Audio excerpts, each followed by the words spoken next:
नमस्कार विद्यार्थियों। आज हम पढ़ेंगे पाठ जो देखकर भी नहीं देखते। इस पाठ की लेखिका हैं हेलन केलर, जो अमेरिका की रहने वाली थी। आइए पहले हम जान लेते हैं लेखिका के बारे में। हेलन केलर का जन्म 1880 में अमेरिका में हुआ। हेलन केलर एक ऐसा नाम है जो घोर अंधकार के बीच भी रोशनी देता रहा। कल्पना करो कि जो न सुन सकता हो न देख सकता हो, लेकिन फिर भी लिखना पढ़ना और बोलना सीख ले, भरपूर आशा आकांक्षा के साथ जीवन जीने लगे और उसके योगदान दुनिया के लिए यादगार बन जाए। ऐसी थी हेलन केलर। जब वे 1.5 वर्ष की थी तो बचपन में एक गंभीर बीमारी की वजह से उनकी देखने और सुनने की शक्ति जाती रही, लेकिन उन्होंने हार नहीं मानी। कॉलेज के दिनों में ही प्रकाशित अपनी आत्मकथा स्टोरी ऑफ लाइफ में वे लिखती हैं, मुझे ये तो याद नहीं कि ये कैसे हुआ, लेकिन ऐसा लगता था कि रात कभी ख़त्म क्यों नहीं होती और सुबह क्यों नहीं आती। दुनिया की सभी भाषाओं में इस किताब के अनुवाद हुए हैं। इसके अलावा भी उनकी 10 पुस्तकें और सैकड़ों लेख प्रकाशित हुए हैं। इसके अलावा उन्होंने दुनिया भर में घूम घूम कर अपने जैसे लोगों के अधिकारों और विश्व शांति के लिए काम किया। वे एक बार भारत भी आई थी। तो चलिए बच्चों, अब हम पाठ पढ़ लेते हैं जो देखकर भी नहीं देखते। कभी कभी मैं अपने मित्रों की परीक्षा लेती हूँ, यह परखने के लिए, यह जांचने के लिए कि वे क्या देखते हैं। हाल ही में मेरी एक प्रिय मित्र जंगल की सैर करने के बाद वापस लौटी। मैंने उनसे पूछा, आपने क्या क्या देखा? कुछ खास तो नहीं, उनका जवाब था। मुझे बहुत अचरज नहीं हुआ। अचरज का अर्थ होता है बच्चों हैरानी, क्योंकि मैं जब इस तरह के उत्तरों की आदी हो चुकी हूँ। जो लेखिका है वो अपने दोस्तों से इसी प्रकार के उत्तर सुनती आई है, तो वो इन उत्तरों की आदी हो चुकी है, अभ्यस्त हो चुकी है। मेरा विश्वास है कि जिन लोगों की आंखें होती है वे बहुत कम देखते हैं। तो लेखिका का ऐसा मानना है कि आँख वाले लोग जो हैं वो ध्यान से गौर से चीज़ों को नहीं देखते हैं। क्या यह संभव है कि भला कोई जंगल में घंटा भर घूमे और फिर भी कोई विशेष चीज़ न देखे? लेखिका पूछती हैं। अर्थात ऐसा नहीं हो सकता, लेकिन लेखिका को जवाब ऐसा ही मिलता है। जब वो किसी से पूछती हैं कि आपने क्या देखा, तो लोग कहते हैं कि कोई खास नहीं। लेखिका आगे बताती हैं कि मुझे जिसे कुछ भी दिखाई नहीं देता को भी सैकड़ों रोचक चीज़ें मिल जाती हैं, जिन्हें छूकर मैं पहचान लेती हूँ। मैं भोजपत्र की पेड़ की चिकनी छाल। लेखिका क्या क्या पहचान लेती है छूकर? भोजपत्र के पेड़ की चिकनी छाल और चीड़ की खुरदरी छाल को स्पर्श से पहचान लेती हूँ। तो लेखिका कहती है कि चीड़ के पेड़ की जो खुरदरी छाल होती है उसे छूकर मैं पहचान लेती हूँ कि यह चीड़ का ही पेड़ है। और भोजपत्र के पेड़ की छाल से वो पहचान लेते हैं कि भोजपत्र का पेड़ है। वसंत के दौरान मैं टहनियों में नई कलियां खोजती हूँ। हाथों के स्पर्श से वो नई टहनियों में नई कलियां खोजती हैं, ढूंढती हैं।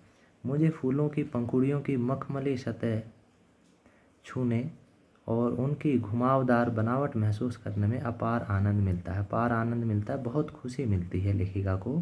क्या करने में? फूलों की पंखुड़ियों की मखमली सतह, मखमल के जैसे कोमल सतह है, छूने में, फूलों को छूने में, और उनकी घुमावदार जो बनावट है, गोल गोल जो बनावट है, उसे महसूस करने में लेखिका को बहुत आनंद मिलता है। इस दौरान मुझे प्रकृति के जादू का कुछ एहसास होता है। तो लेखिका किस चीज़ को प्रकृति का जादू कहती है? लेखिका विभिन्न पेड़ों को, सुंदर फूलों को, पत्तियों को, पहाड़ों को, नदियों को, मौसम में परिवर्तन को, इन सब को जादू प्रकृति का कहती हैं। तो इस जादू का उन्हें एहसास होता है। कभी जब मैं खुश नसीब होती हूँ, खुश नसीब का अर्थ होता है भाग्यशाली होती हूँ, तो टहनी पर हाथ रखते ही किसी चिड़िया के मधुर स्वर, मधुर आवाज़ कानों में गूंजने लगते हैं। अपनी अंगुलियों के बीच झरने के पानी को बहते हुए महसूस का मतलब है अनुभव। तो झरने के पानी में जब वो हाथ डालती हैं तो पानी को अनुभव करती है, महसूस करती हैं। महसूस कर मैं आनंदित हो उठती हूँ, लेखिका खुश हो जाती है। मुझे चीड़ की फैली पत्तियाँ या घास का मैदान किसी भी महंगे कालीन से अधिक प्रिय है। तो लेखिका जो है चीड़ की जो फैली हुई पत्तियाँ हैं, घास का मैदान है, उनको बहुत अधिक प्रेम करती है, बहुत अच्छे लगते हैं उनको ये। बदलते हुए मौसम का समा का मतलब होता है वातावरण, माहौल। मेरे जीवन में एक नया रंग और खुशियाँ भर जाता है। कभी कभी मेरा दिल इन सब चीज़ों को देखने के लिए मचल उठता है। अगर मुझे इन चीज़ों को सिर्फ छूने भर से इतनी खुशी मिलती है, लेखिका कहती है जब मैं चीज़ों को छूती हूँ तो मुझे इतनी खुशी मिलती है, तो जो लोग देख सकते हैं उन्हें कितनी खुशी मिलनी चाहिए। और वो कहते हैं अगर मेरी आंखें होती और मैं इन्हें देख सकती तो ये सुंदरता देखकर तो मेरा मन मुग्ध ही हो जाता। मुग्ध का मतलब है मोहित हो जाता। परंतु जिन लोगों की आंखें हैं वे सचमुच बहुत कम देखते हैं। लेखिका ने ये बहुत अच्छी बात पकड़ी है आँख वाले मनुष्य के लिए कि वो अपनी आँखों का भरपूर प्रयोग नहीं करते हैं, प्रकृति की सुंदरता का रस नहीं लेते हैं। इस दुनिया के अलग अलग सुंदर रंग उनकी संवेदना को नहीं छूते, उनकी अनुभूति, उनकी चेतना तक नहीं पहुँचते। मनुष्य अपनी क्षमताओं का मतलब है योग्यताओं की कभी कदर नहीं करता, सम्मान नहीं करता। वह हमेशा उस चीज़ की आस लगाए रहता है जो उसके पास नहीं है। तो लेखिका ने बिल्कुल सही कहा कि मनुष्य के पास जो कुछ नहीं होता, मनुष्य उस चीज़ को खोजने में लगा रहता है, और जो चीज़ उसके पास है उसकी वह कदर नहीं करता, उसका वह सम्मान नहीं करता। यह कितने दुख की बात है कि दृष्टि के आशीर्वाद को लोग एक साधारण सी चीज़ समझते हैं। दृष्टि मतलब नज़र, आँख, कि भगवान ने लोगों को आँखें दी हैं, लेकिन वे उन्हें बहुत साधारण, बहुत छोटी सी चीज़ समझते हैं, जबकि बहुत ही महत्वपूर्ण चीज़ है। मनुष्य को आँखें मिली हैं तो भगवान का शुक्रिया अदा करना चाहिए, धन्यवाद प्रेषित करना चाहिए कि भगवान ने हमें इतनी सुंदर आँखें दी हैं जिससे हम इस सुंदर दुनिया को देख सकते हैं, अनुभव कर सकते हैं। आँखों का महत्व वही लोग समझते हैं जिनके पास आँखें नहीं हैं। जबकि इस नियामत का मतलब है प्रभु का दिया हुआ वरदान, बहुत महत्वपूर्ण चीज़ जो प्रभु ने हमें दी है, हम उसे नियामत कहेंगे। जबकि इस नियामत से ज़िंदगी को खुशियों के इंद्रधनुषी रंगों से हरा भरा किया जा सकता है। यानी कि भगवान के द्वारा जो आँखें हमें दी गई हैं उनसे हम अपने जीवन में भरपूर खुशियाँ ला सकते हैं।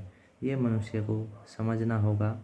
मनुष्य हमेशा उस चीज़ के लिए रोता रहता है जो उसके पास नहीं है। जो चीज़ मनुष्य के पास है उसे उसकी कदर करनी चाहिए। तो इस पाठ में लेखिका जो कि दृष्टिहीन है, बधिर हैं, देख नहीं सकती, सुन नहीं सकती, वो आँखों के महत्व के बारे में बताती हैं कि हमें आँखों का भरपूर उपयोग करना चाहिए, प्रकृति की सुंदरता को सराहना चाहिए, उसका आनंद लेना चाहिए। तो इस पाठ में ये सब बताया है हेलन केलर ने। हेलन केलर इस पाठ की लेखिका थी।